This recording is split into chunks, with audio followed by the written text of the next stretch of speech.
Welcome again to the Sunday Gorilla Men's Bible Study. I'm Brother Thomas Lee Harris III, and we're continuing our verse-by-verse study through the Gospel according to Matthew, and we reached the 14th chapter. I'm going to jump right in. Matthew chapter 14, verse 1. At that time, Herod the Tetrarch heard the report about Jesus, and said to his servants, "This is John the Baptist. He is risen from the dead. Therefore these powers are at work in him." For Herod had laid hold on John and bound him and put him in prison for the sake of Herodias, his brother Philip's wife, because John had said to him, "It is not lawful for you to have her."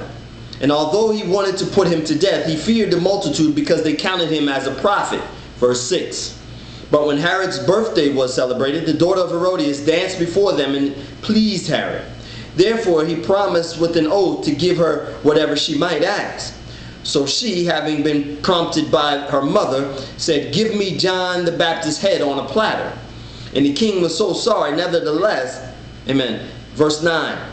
And the king was sorry, nevertheless, because the oath and because those who sat with him, he commanded it to be given to her. So he sent and had John beheaded in prison. And his head was brought on a platter and given to the girl, and she brought it to her mother. Then his disciples came and took away the body and buried it, and went and told Jesus. When Jesus heard it, he departed from there by boat to a deserted place by himself. But when the multitude heard it, they followed him on foot from the cities. Verse 14. And when Jesus went out, he saw a great multitude, and he was moved with compassion for them, and healed their sick. When it was evening, his disciples came to him, saying, "This is a deserted place, and the hour is already late. Send the multitudes away, that they may go into the villages and buy themselves food." Verse 16. Jesus said to them, "They do not need to go away. You give them something to eat." And they said to him, "We have here only 5 loaves and 2 fish." So I want to highlight that in the margin, 5 and 2. Like a fraction, 5 and 2. Verse 18, he said, "Bring them here to me." Then he commanded the multitude to sit down on the grass, and he took the 5 loaves and 2 fish, and looking up to heaven, he blessed and broke and gave the loaves to the disciples, and the disciples gave to the multitudes. So they all ate and were filled, and they took up 12 baskets full of fragments that remained. Now those who had eaten were about 5,000 men, besides women and children. Verse 22. Immediately Jesus made his disciples get into the boat and go before him to the other side, while he sent the multitudes away. And when he had sent the multitudes away, he went up on the mountain by himself to pray. Now when evening came, he was alone there. But the boat was now in the middle of the sea, tossed by waves from the wind, for the wind was contrary. Now in the 4th watch of the night, Jesus went to them walking on the sea. Quick highlight, the walking on the water. Then the disciples saw him walking on the sea. They were troubled, saying, "Is it a ghost?"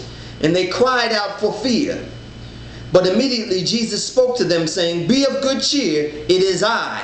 Do not be afraid." Amen. That's one of my favorites. We're going to highlight that. Do not be afraid. Verse 28. And Peter answered him and said, "Lord, if it is you, command me to come to you on water." So he said, "Come." And when Peter had come out of the boat, he walked on the water to go to Jesus. But when he saw that the wind was boisterous, he was afraid. And beginning to sink, he cried out, saying, "Lord, save me." Verse 31. And immediately Jesus stretched out his hand and caught him, and said to him, "O you of little faith, why did you doubt?" And when they got into the boat, the wind ceased. Then those who were in the boat came and worshipped him, saying, "Truly you are the Son of God." Verse 34.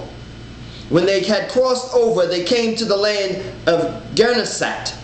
And when the men of that place recognized him, they sent out into all the surrounding regions, brought to him all who were sick. In verse 36, and begged him that they might only touch the hem of his garment. And as they touched it, were made perfectly well. Amen. Amen. Amen. I just want to write hem in the margin, because that hem is also reference to the woman with the issue of blood. Remember? The hem of the garment. Amen. And that concludes the 14th chapter in the Gospel according to Matthew. Amen. God bless you.